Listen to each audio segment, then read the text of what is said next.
নবীজি বলেছেন, কেউ যদি ভাঙ্গা অন্তর জোড়া লাগায় তাকে বিনা হিসাবে জান্নাতে দেবে। তাহলে কেউ যদি জোড়া অন্তর ভেঙে দেয় সে তো বিনা হিসাবে জাহান্নামে যাবে। সেজন্য আমি ভাবছি আমি কখনো আমার নিজের অজান্তে কারো মন ভাঙলাম কিনা, এই ভয়টা আমি পাচ্ছি।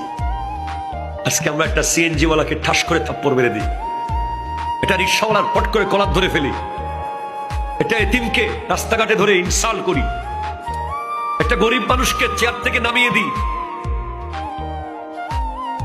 একটা ফকিরকে অপমান করি, অপদস্থ করে কথা বলি, কোরবানির দিন গোশতের টুকরো একটু বেশি দিতে হবে বলে দরজা বন্ধ করে দিই।